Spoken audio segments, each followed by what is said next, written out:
Bom dia, pessoal. Então, conforme nós paramos, na nossa última aula, eu falei sobre o histórico da microbiologia, os nomes importantes na microbiologia, falei sobre a estrutura de uma bactéria, quais são as partes que formam uma bactéria, falei rapidamente sobre a coloração de Gram, que essa coloração de Gram no laboratório é muito importante, até para poder dividir esses dois grupos e identificar depois, através de testes mais específicos, qual é o tipo de bactéria causadora daquela patologia. E hoje nós vamos falar sobre a nutrição bacteriana. Então, existem bactérias autotróficas e existem bactérias heterotróficas. Então, existem bactérias que produzem seu próprio alimento, que são autotróficas, e existem bactérias que não produzem seu próprio alimento, que são as heterotróficas. Então, existe um pequeno grupo de bactérias que fabricam seu próprio alimento através da fotossíntese ou da quimiossíntese. Então, através da fotossíntese, existem bactérias que fazem o mesmo processo que as plantas fazem. Elas utilizam a energia solar e elas captam essa luz solar para produzirem seu próprio alimento. Nós temos como exemplo as cianobactérias.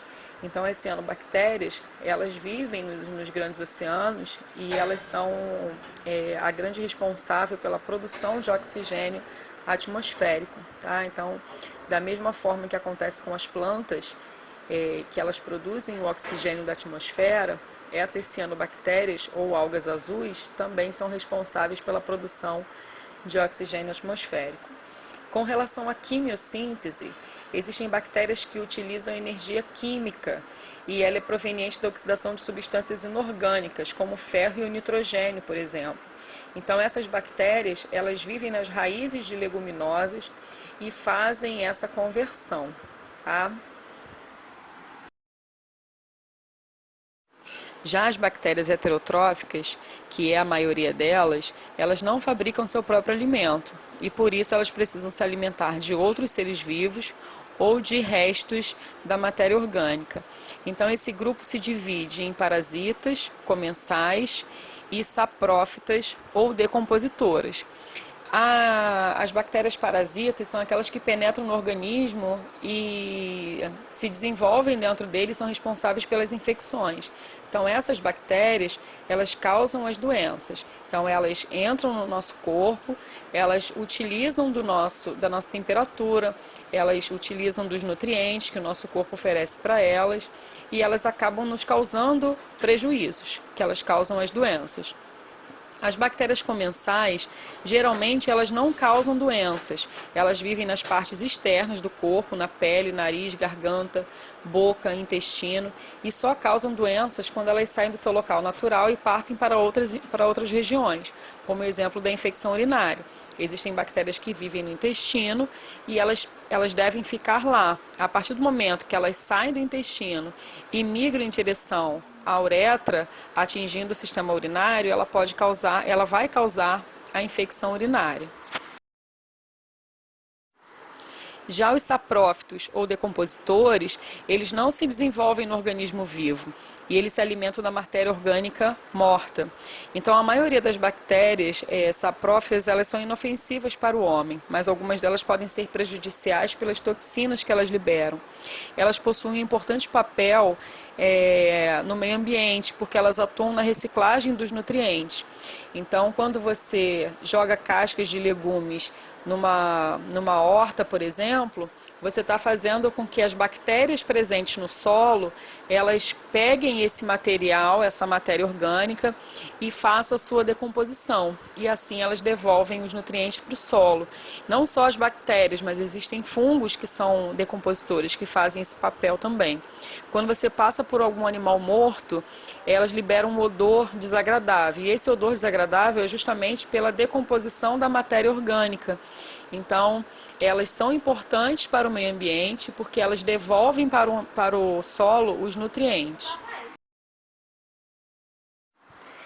Com relação à respiração bacteriana, existem 3 tipos: bactérias aeróbias, anaeróbias e anaeróbias facultativas. As bactérias aeróbias são aquelas que precisam de oxigênio. Normalmente elas são encontradas na pele e no sistema respiratório. Como elas gostam de ambiente, como elas gostam de oxigênio, elas precisam estar em um ambiente onde há uma grande oferta de oxigênio. Exemplo disso é o bacilo de Koch, que causa tuberculose. Com relação às bactérias anaeróbias, elas não precisam de oxigênio, portanto elas morrem na sua presença. Por isso que algumas pessoas colocam água oxigenada em algumas feridas, porque aquela ferida, estando contaminada, quando você joga a água com oxigênio, você acaba matando essas bactérias, já que elas não gostam de oxigênio. Um exemplo de bactéria que não gosta de oxigênio é o Clostridium tetani. Essa bactéria, ela vai causar o tétano quando houver cortes profundos, porque se for um corte superficial, essas bactérias irão morrer na presença de oxigênio. Quando eu falei sobre esporos, eu disse que bactérias do gênero Clostridium, elas têm a capacidade de formar esporos. Então, o que é o esporo? É uma estrutura de resistência da bactéria. Ela pode ficar ali durante um tempo, onde o ambiente não esteja favorável a ela. Ela vai ficar ali como se ela estivesse dormente, como se estivesse morta, e ela, assim que o ambiente volta a ser favorável a ela, ela volta ativa. Mas por que as pessoas associam a doença a objetos enferrujados? Porque eles ficam muito tempo expostos e, portanto, mais sujeitos a contato com a bactéria que causa o tétano. Então, não são objetos enferrujados que causam o tétano, porque a bactéria ela se encontra no intestino de alguns animais. E essa bactéria ela sai junto com as fezes e contamina o solo. Então, num contato com algum objeto que ficou ali durante muito tempo, a pessoa corre o risco, sim, de ter o tétano. Existe o risco do tétano neonatal. Então, um parto não é feito com material enferrujado, mas o material pode estar contaminado, então não tem correlação, então não o correto não é dizer que é o ferrugem que causa o tétano, porque objetos perforocortantes limpos, né, aparentemente limpos, também podem causar o tétano desde que eles estejam contaminados. Com relação às bactérias anaeróbias facultativas, essas bactérias elas não precisam de oxigênio, mas se estiver presente elas não morrem. Então elas não gostam e nem desgostam do oxigênio. Para elas tanto faz como tanto fez. Exemplo disso é a E. coli, que vive no nosso intestino. A reprodução das bactérias é feita normalmente de forma assexuada. Então, essa reprodução assexuada ocorre por bipartição ou cisparidade. Então, de uma bactéria, eu tenho duas idênticas à bactéria mãe, como se fosse na mitose. De uma célula, eu origino duas células filhas idênticas à célula mãe. Então, normalmente, a bactéria faz duplicação, tá? Ela faz bipartição, então é uma reprodução assexuada, onde não há participação de uma outra bactéria. Ela sozinha, ela consegue se multiplicar.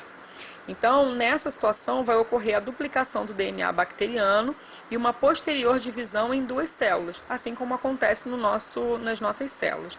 Essas bactérias, elas multiplicam-se e esse processo é muito rápido, quando dispõe de condições favoráveis.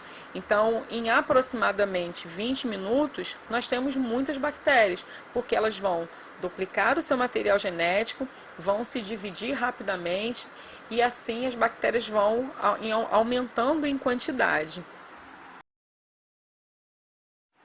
A maioria das bactérias, elas fazem reprodução assexuada, mas existem algumas bactérias que fazem reprodução sexuada. Para as bactérias, considera-se reprodução sexuada qualquer processo de transferência de fragmentos de DNA de uma célula para outra.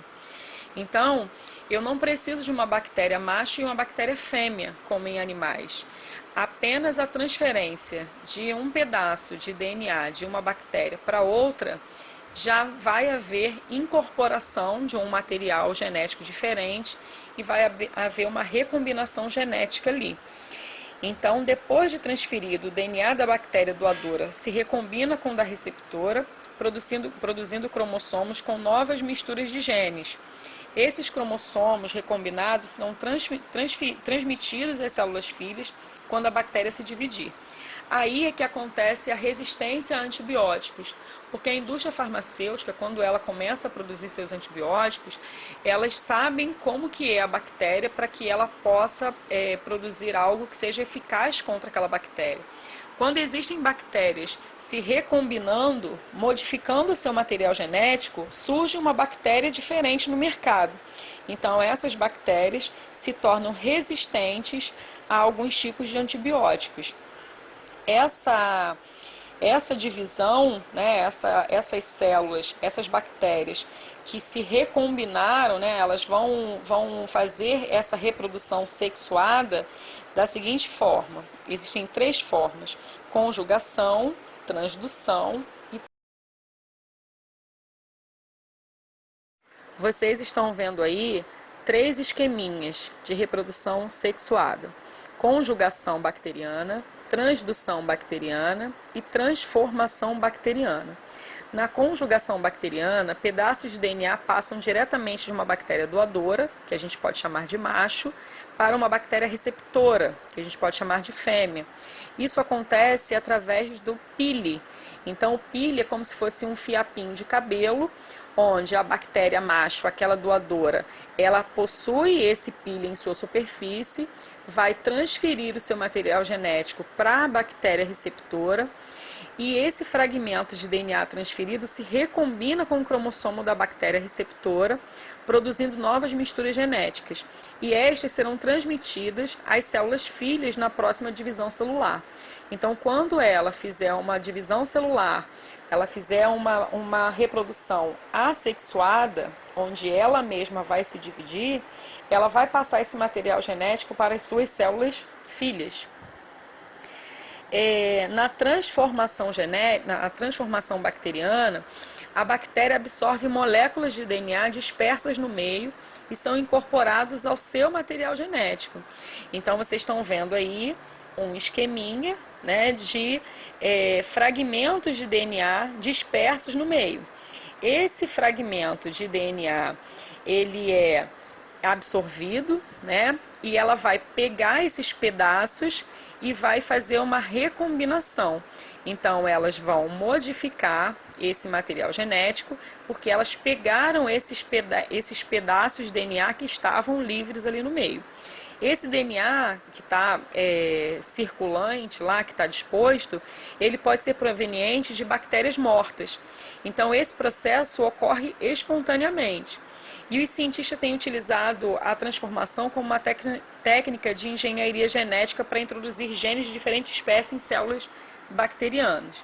Então, esse é um tipo também de reprodução assexuada, onde uma bactéria pega pedaços de outras bactérias mortas que ficaram lá perdidas, elas incorporam esse material genético ao seu DNA e assim ela tem um material genético diferente.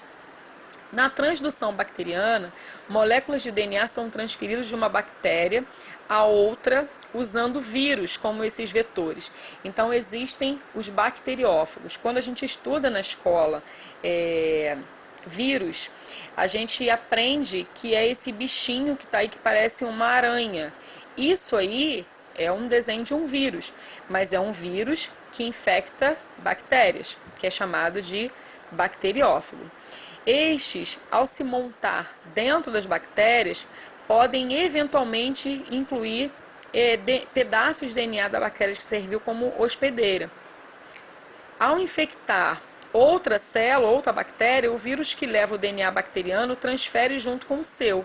Então, se a bactéria sobreviver à infecção viral, pode passar a incluir os genes de outra bactéria em seu material genético. Então, aqui a gente tem um bacteriófago, que o bacteriófago é um vírus que infecta a bactéria, e ele vai inserir o DNA de uma bactéria doadora, né, que ele carregou, para uma bactéria receptora. Então essa bactéria receptora, ela vai pegar esse pedaço de DNA que foi inserido nela através do bacteriófago, vai incorporar o seu material genético e assim, quando ela fizer nova divisão, ela vai levar esse material genético modificado adiante. Como eu já havia falado em algumas outras aulas, o nosso corpo ele é colonizado por bactérias. Então, existem bactérias espalhadas por todo o nosso corpo. E os micro-organismos que habitam os diversos sítios anatômicos do corpo são classificados em dois grupos, a microbiota residente e a microbiota transitória. Então, existem bactérias que elas vivem no nosso organismo, né? Então elas estão normalmente junto com a gente, e isso é bom porque ela impede que outras bactérias entrem e causem doenças, e nós temos a microbiota transitória, é aquela que não vai durar muito tempo.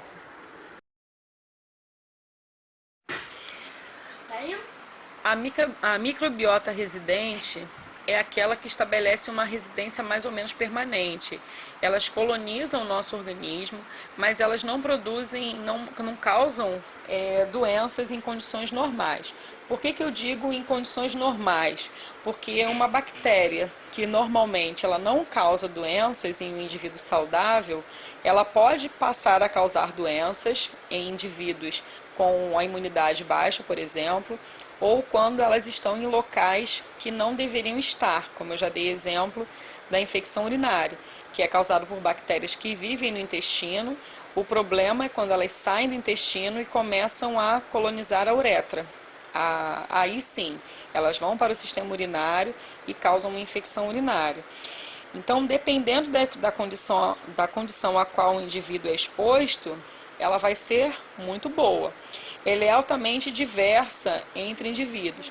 Então, nós temos uma grande quantidade de bactérias e elas servem para impedir, elas têm um papel importante na manutenção da integridade do hospedeiro, quando esta está em equilíbrio. Então, por que é bom que essas bactérias, que são chamadas de bactérias residentes, e são as bactérias comensais, que são boas, é importante a manutenção delas, porque elas oferecem barreira contra a colonização por bactérias patogênicas. Não porque elas gostam do hospedeiro, e sim porque elas não querem competir com outra bactéria por abrigo, por alimento, por uma temperatura adequada. Então elas trazem benefício para o hospedeiro. Em contrapartida, elas ganham benefícios também. Então, elas não protegem o hospedeiro simplesmente porque elas gostam do hospedeiro, e sim porque elas querem a sobrevivência delas. Se elas deixarem outras bactérias patogênicas chegarem, elas vão morrer, porque elas vão perder o espaço delas, vão perder a temperatura que elas gostam, o alimento que elas gostam. Então, por isso é importante essa manutenção. Elas produzem substâncias importantes. Então, existem bactérias no intestino que elas vão auxiliar na produção de vitaminas, vitaminas do complexo B e vitamina K no intestino.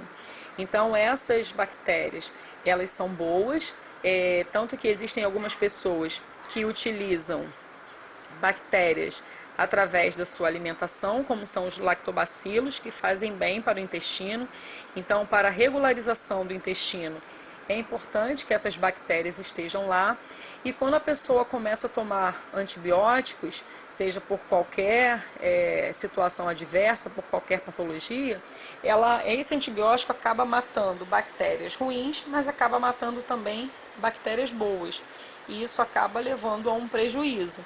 Mas é necessário que os antibióticos sejam utilizados para que essas bactérias patogênicas sejam eliminadas do organismo da pessoa.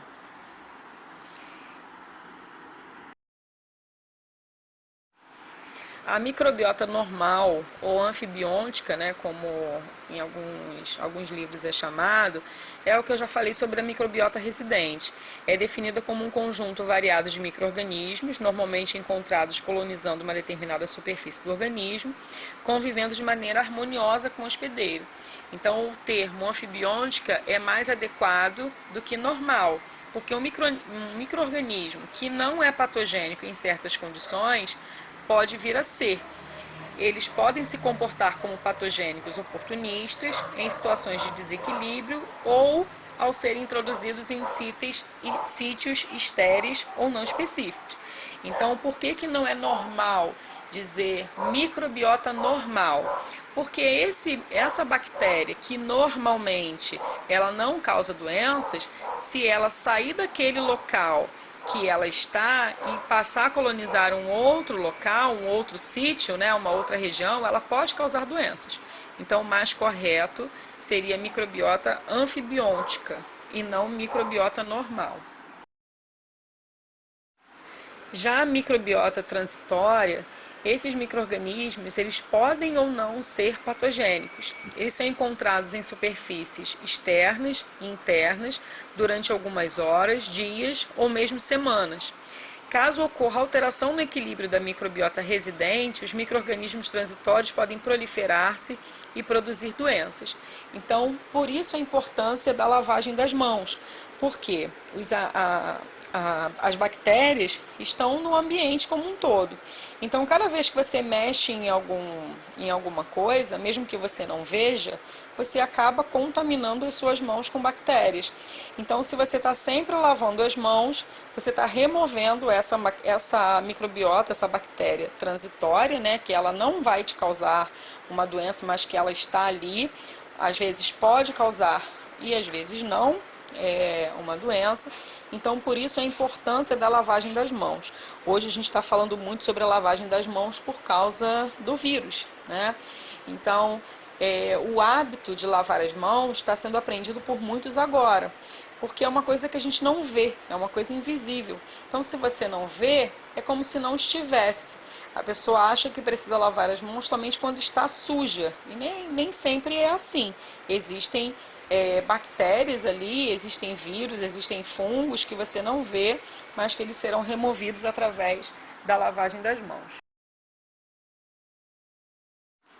Então, falando sobre bactérias, falando sobre doenças bacterianas, é importante também falar sobre a descoberta dos antibióticos. Como vocês podem ver, tem a foto aí no slide de Alexander Fleming, a placa, né, que foi utilizada para descobrir o antibiótico, e do lado um antibiograma, que eu vou falar daqui a pouco. Então, Alexander Fleming, ele foi o cientista que descobriu a penicilina. Então, a descoberta aconteceu em 1928, enquanto o pesquisador trabalhava em busca de uma substância que pudesse ser usada no combate a infecções bacterianas. Então, ele estava fazendo pesquisas, né? Ele trabalhava como médico em hospitais militares, e durante a Primeira Guerra Mundial ele viu o quanto era urgente haver a produção de um medicamento que matasse, que curasse infecções bacterianas. Então ele pesquisava, né, ele trabalhava em busca de substâncias que pudessem ser usadas no combate a infecções bacterianas. Só que ele acabou descobrindo a penicilina por acaso. Então, em suas pesquisas, ele fazia culturas, ou seja, ele pegava uma placa de Petri, ele colocava um nutriente ali, vocês vão ver isso em microbiologia com a Natália, ele colocava um nutriente ali e colocava bactérias ali, e dava condições para que essas bactérias crescessem e elas se multiplicassem para que ele pudesse observá-las. Um dia ele saiu de férias e esqueceu em cima da mesa do laboratório as placas de cultura, com uma bactéria responsável por graves infecções na época, que era o Staphylococcus aureus. Quando ele retornou da viagem, né, depois de algumas semanas, ele percebeu que algumas dessas placas estavam contaminadas com mofo, o que era comum, né, o que era normal. E quando ele estava prestes a lavar essas placas, ele ia lavar essas placas e ia jogar fora, o seu assistente perguntou como iam as suas pesquisas. E quando ele pegou a placa novamente para ele poder explicar alguns detalhes, foi aí que ele percebeu que em uma dessas placas havia uma área transparente ao redor do mofo. Isso indicava que não havia mais bactérias naquela região. Então, aparentemente, o fungo, né, o mofo, tinha secretado uma substância que matavam essas bactérias. Como eu mostrei para vocês lá em urinálise, eu mostrei duas placas de antibiograma. Então, o antibiótico, que são aqueles papéis impregnados com antibiótico, eles ficam, né, na placa e que está com um material contaminado, e conforme aquele antibiótico vai fazendo eficácia, né, conforme ele vai fazendo efeito naquelas bactérias, ele vai matando as bactérias que estão ao redor daquele comprimido, daquele papel. E ali as bactérias morreram. Então foi isso que aconteceu com o mofo. Aonde tinha mofo, havia uma área transparente, indicando que aquelas bactérias tinham sido mortas. Então ele identificou esse fungo e chamou a substância produzida por esse fungo, de penicilina. Então depois se descobriu que a penicilina matava também outros tipos de bactérias, que não era só o Staphylococcus aureus, e que essa penicilina poderia ser usada como medicamentos. Então, já que na guerra, né, existiam muitos homens morrendo por causa de infecções bacterianas, hoje não morre mais, né, não é tão grave como era antigamente, mas ele via a necessidade de se produzir alguma coisa para poder matar aquelas bactérias e que elas não afetassem tanto os humanos.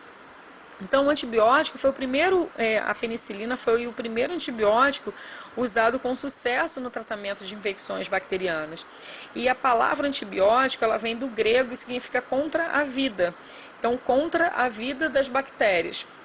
Esse é o significado da palavra antibiótico. E antes do desenvolvimento da penicilina, muitas pessoas morriam de doenças que hoje não são mais consideradas perigosas, como durante a Segunda Guerra Mundial, salvou a vida de milhões de soldados nos campos de batalha. Então, graças aos antibióticos, doenças como pneumonias, sífilis, gonorreia, febre reumática, tuberculose, elas deixaram de ser fatais. Então, quem está já no estágio, né, está vendo a grande quantidade de pessoas com sífilis e que é uma doença tratada. Então a pessoa descobre logo no início, ela toma as doses corretas do antibiótico e elas ficam curadas. Só que existem pessoas que tomam antibiótico sem necessidade. Aí surgem as bactérias resistentes. Então hoje sabe-se que a penicilina já salvou tantas vidas, mas que também pode provocar reações alérgicas em algumas pessoas. Então tem pessoas que são alérgicas à penicilina. Então estas pessoas não podem tomar o antibiótico que tem em sua composição a penicilina. Então, durante muito tempo, se acreditou que os antibióticos daria fim às mortes humanas causadas por infecções bacterianas. Só que atualmente a gente vê que não é assim. Por quê? De tempos em tempos surgem bactérias resistentes, né? Eu já falei sobre a combinação de material genético de bactérias, que acaba surgindo bactérias resistentes aos antibióticos, e assim esses medicamentos perdem efeito. Assim como existe a recombinação de material genético das bactérias, existe também o uso indiscriminado de antibióticos. Quando você utiliza um determinado antibiótico, muitas vezes para uma mesma infecção, pode acontecer de selecionar bactérias resistentes ali. Então, por isso a importância de vez em quando trocar o antibiótico. Então, por isso que é importante passar pelo médico para que ele passe o antibiótico correto e não se tome antibiótico indiscriminadamente, como tem gente que por causa de uma dor de garganta toma um antibiótico. Na verdade, a pessoa está com uma inflamação na garganta e não uma infecção. Então, antibiótico é utilizado somente para infecções. inflamações, se toma anti-inflamatório. Então as pessoas hoje elas precisam de receita para comprar antibiótico na farmácia. Mas antigamente não, qualquer pessoa chegava na farmácia e comprava um antibiótico. Apesar que a gente vê, né, que em farmácias de bairro, por exemplo, é só você ir lá conversar com o farmacêutico, que normalmente é o dono da farmácia, ele vai te vender um antibiótico. Mas você tem que ter consciência de que isso pode não ser tão benéfico, pode causar prejuízos também para a sua saúde. Outra coisa que acaba prejudicando também é a interrupção de tratamento. Então, se o médico passou 14 dias do antibiótico, a pessoa para de tomar no 5º dia, por exemplo, porque ele perdeu os sintomas. A bactéria ainda não está completamente morta. A bactéria já está começando a perder força e aí você vai lá, não tenho mais sintomas, o antibiótico me causa reações, eu estou enjoada, não estou me sentindo bem, eu vou parar de tomar o antibiótico.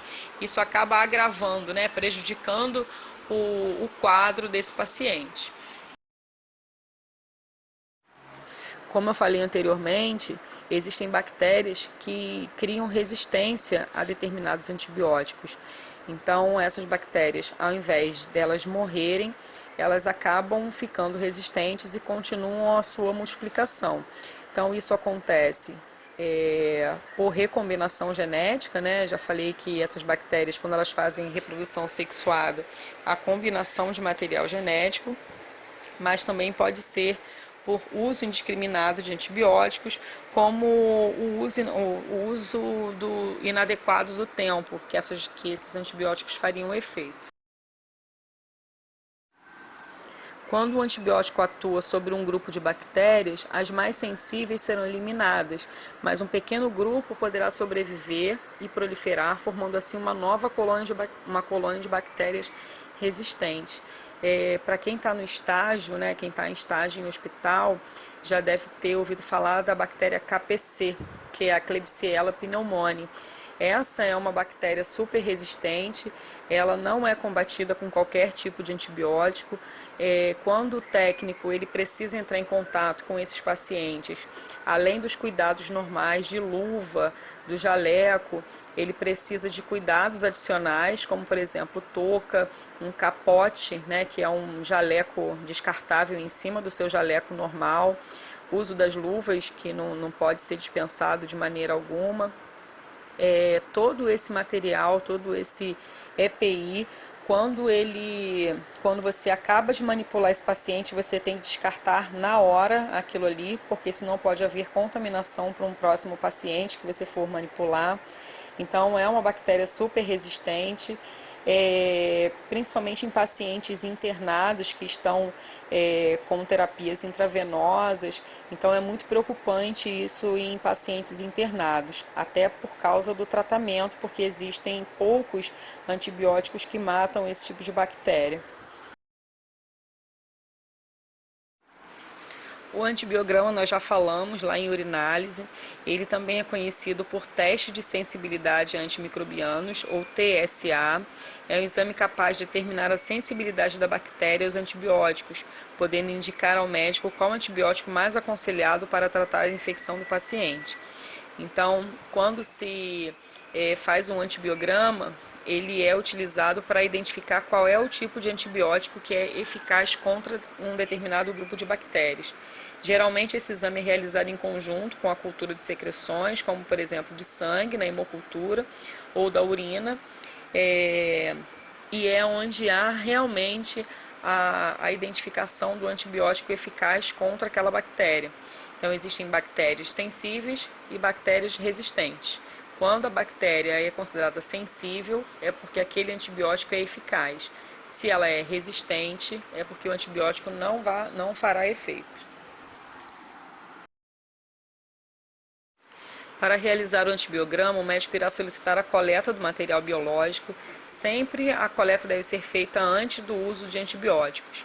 A seguir, estas amostras são encaminhadas para um laboratório de microbiologia, que irá analisar o material através do microscópio, tentar cultivar as bactérias em um meio nutritivo, né, que vai favorecer o crescimento dessas bactérias. Depois das bactérias tiverem crescido, é realizado o antibiograma. Então, o antibiograma, vocês viram na aula de urinálise, é colocado numa placa de Petri, né, o material já com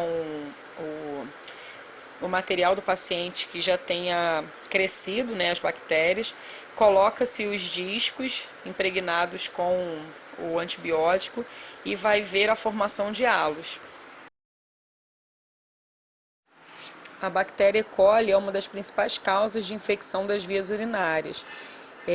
Na maior parte dos casos, o antibiótico identifica que esta bactéria é sensível a determinados antibióticos. Então, quando a pessoa vai a um médico e ele passa um antibiótico sem ele ter visto o antibiograma, é porque normalmente, como as infecções são causadas por esse tipo de bactéria, ele já sabe quais são os antibióticos que são eficazes contra ela.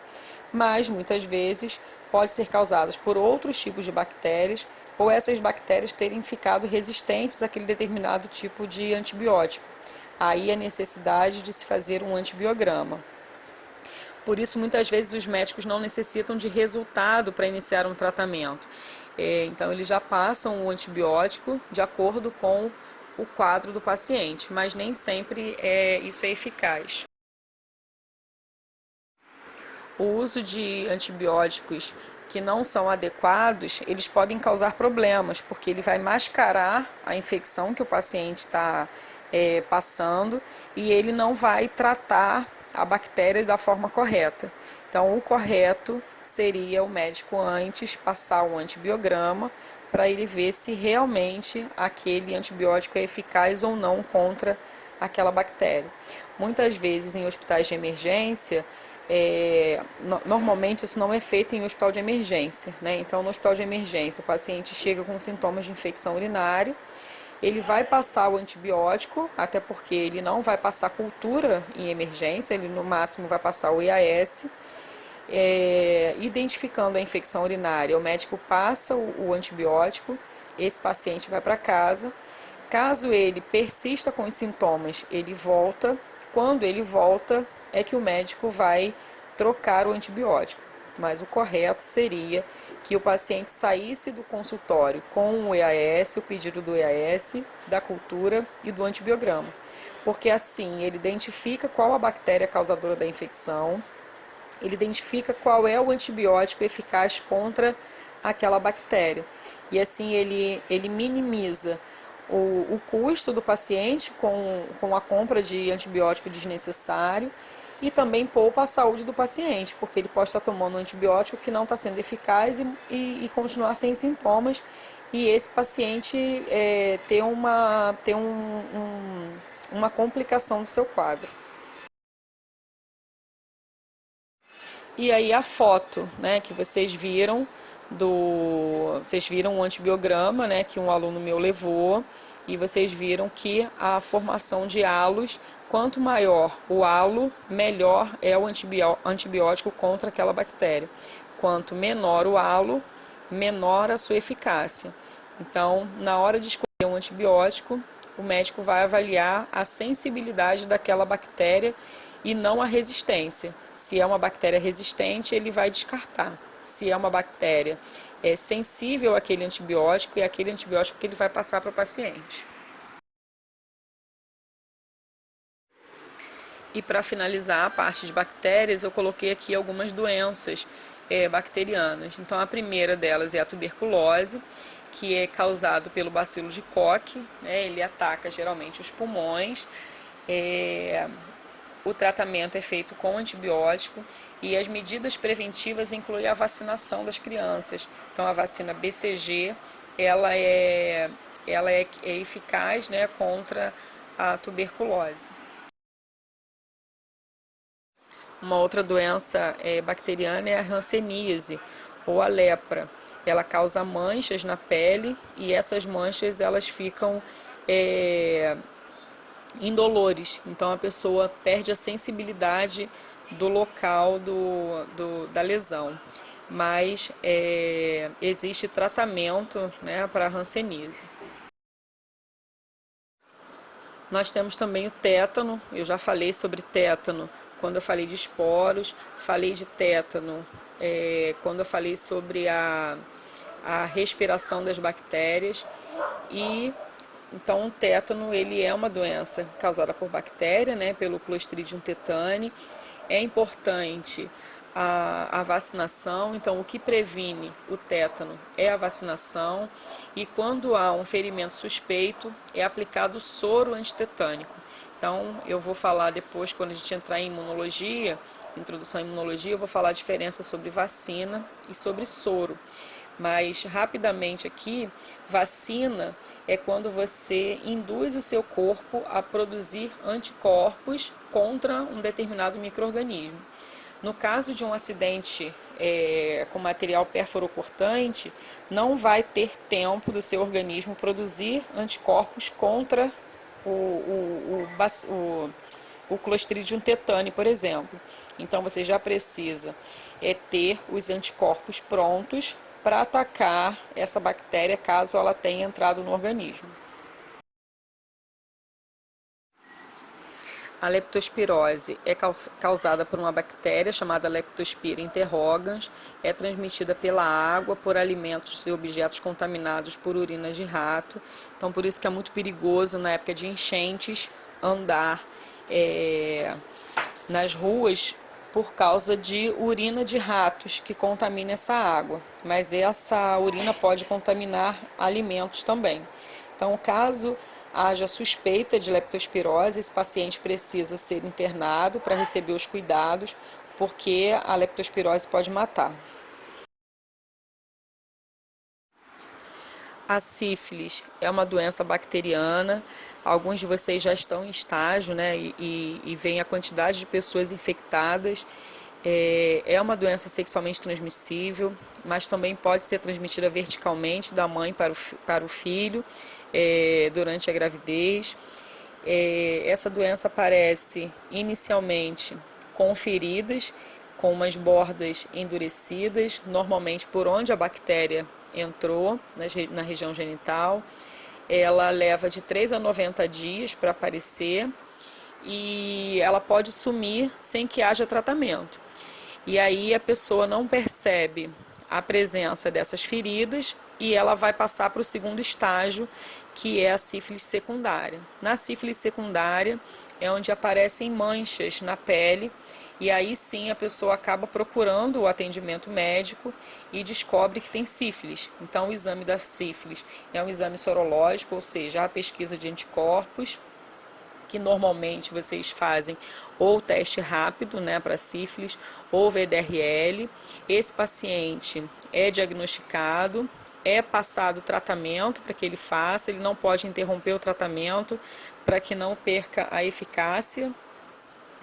Após o tratamento, ele pode ficar com uma cicatriz sorológica, então em outros exames pode aparecer que ele tem uma cicatriz sorológica, né? No VDRL pode aparecer ainda reativo em alguns pacientes ou não, mas existe um exame que ele vai ficar com essa cicatriz sorológica para o resto da vida. A gente vai falar sobre isso em imunologia.